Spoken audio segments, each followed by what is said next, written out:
Dans cette vidéo, nous allons vous donner plusieurs conseils pour éviter certaines erreurs en fiction. Ce sont des conseils qui viennent de notre expérience car l'on apprend beaucoup de ces erreurs et si l'on peut transmettre ce que l'on a appris aux autres, c'est aussi bénéfique. Et sans plus attendre, commençons ces conseils. Premièrement, écrivez un scénario. Ça peut paraître assez évident, mais il arrive certaines fois lorsque l'on a une idée de fiction de se dire que tout est structuré dans notre tête et de tout de suite vouloir se lancer dans un tournage. Mais généralement, il faut éviter et en écrivant un scénario, on va être certain de pouvoir réfléchir ses plans et lorsque l'on arrivera sur le tournage, on sera sûr des plans que l'on veut filmer. Cela va nous faire gagner du temps et nous assurer que les plans que l'on filme sont intéressants. Et également, lorsque l'on écrit un scénario, on sait qu'une page équivaut environ à 1 minute de film au final, ce qui va permettre d'estimer environ la durée finale du projet et donc de l'ampleur du projet, car l'on ne va pas préparer de la même manière un court-métrage et un long-métrage évidemment. Deuxièmement, préparez tout la veille. Ça peut également paraître assez évident, mais la veille, il faut tout vérifier de notre matériel. C'est-à-dire qu'il faut être sûr que les batteries sont rechargées, que l'on a toutes les piles ou les batteries nécessaires, que l'on a nos cartes de stockage qui sont toutes vides ou alors suffisamment vides pour pouvoir stocker ce qui est nécessaire, être certain d'avoir des solutions de stockage suffisantes pour toute la durée du tournage, ou du moins de la journée de tournage, et également vérifier que tous les trépieds sont là, que toutes les lampes nécessaires sont là et qu'il ne nous manque rien. Car généralement le lendemain, lorsque l'on va partir, on aura beaucoup de choses à penser et il faut éviter de penser au matériel à ce moment-là,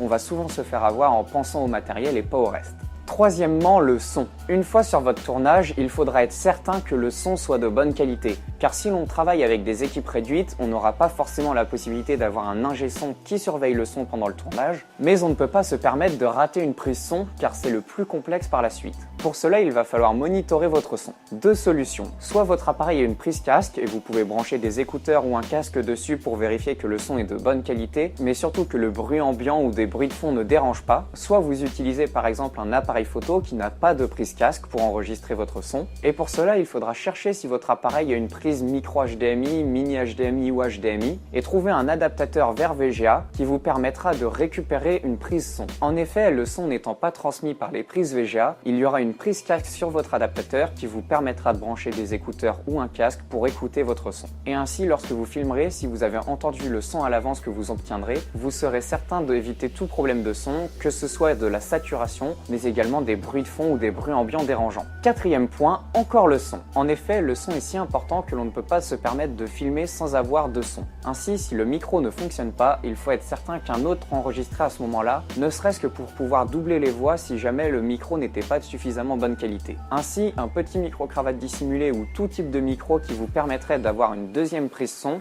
vous assurerait que vous aurez au moins les textes qui sont dits pour pouvoir être synchronisé sur les lèvres si jamais vous avez besoin de réenregistrer le son dans le pire des cas. Cinquième point, l'organisation de vos plans. Généralement, lorsque l'on filme de la fiction, on ne tourne pas tous les plans dans l'ordre. Ainsi, on a très vite tendance à oublier certains petits plans et se retrouver au final avec des plans manquants. Pour éviter cela, n'hésitez pas à surligner à chaque fois sur votre scénario ou votre découpage technique lorsqu'un plan est terminé. Ainsi, vous serez certain que tous les plans ont bien été terminés et que vous pouvez passer à la phase de montage. Sixième point, la sauvegarde.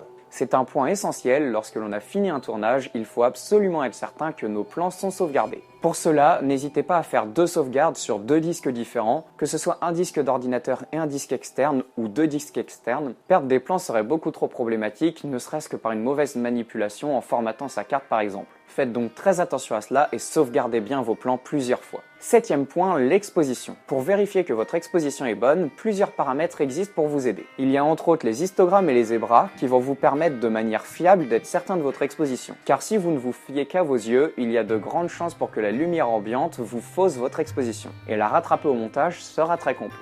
Pour ce qui est de l'exposition avec les histogrammes, n'hésitez pas à vous renseigner si vous ne savez pas comment la faire, car cela mériterait une vidéo à part entière pour l'expliquer. Cependant, pour ce qui est des zébras, ce sont simplement des lignes qui vont s'afficher sur les zones surexposées de votre image, ce qui va vous permettre d'être certain que votre sujet n'est pas surexposé. Si ces lignes ne sont pas dessus, il n'est pas surexposé, cependant faites attention, il peut être sous-exposé. Ainsi, n'hésitez pas à surexposer votre sujet pour voir des zébras dessus, puis redescendre pour faire tout juste disparaître les zébras et être certain que notre sujet est bien exposé. Huitième point, les profils de couleurs.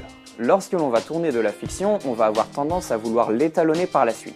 Pour cela, on va utiliser des profils de couleurs assez plats et assez peu contrastés, de manière à pouvoir mieux retravailler au montage. Il existe notamment des profils flat pour la plupart des appareils, et certains appareils ont également des profils log qui permettent encore plus de possibilités de retouche à l'étalonnage, mais renseignez-vous bien au préalable sur comment exposer un log, car c'est une manière très particulière d'exposer une image et qui ne fonctionne que pour le log, tout en sachant que le log nécessite plus de lumière et que l'on doit être très précis dans l'exposition au tournage pour éviter des problèmes au montage. Neuvièmement, la caméra. On a souvent tendance à l'oublier, mais la caméra est un personnage au même titre que tous les acteurs. Ainsi, on va pouvoir utiliser la caméra de manière créative, soit pour raconter une histoire, soit pour créer un nouveau personnage. Car si l'on a une équipe réduite, on va avoir du mal à avoir beaucoup d'acteurs pour filmer. Donc pour cela, on peut utiliser la caméra comme si c'était une personne, de manière à avoir plus d'acteurs sur le tournage. Cela s'appelle la caméra subjective ou alors filmer en vue subjective. Il faut donc bien réfléchir à filmer comme si c'était un humain lorsque l'on filme, mais cela nous évite d'avoir besoin de beaucoup d'acteurs sur des petits tournages.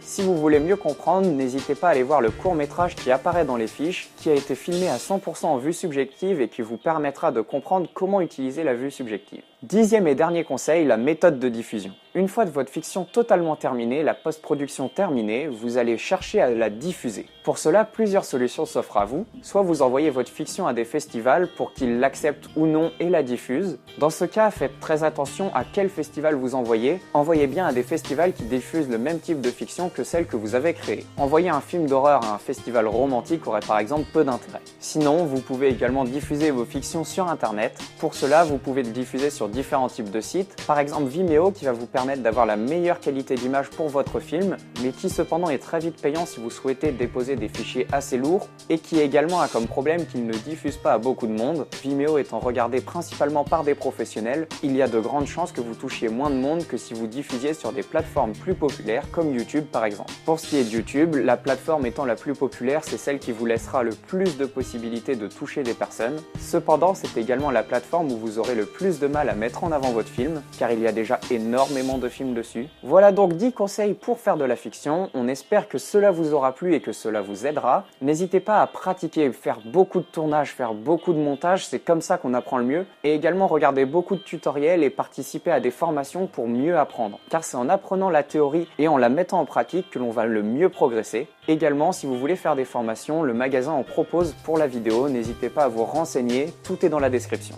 Et sur ce, on vous prépare une vidéo spécialement pour Noël dédiée à la photo.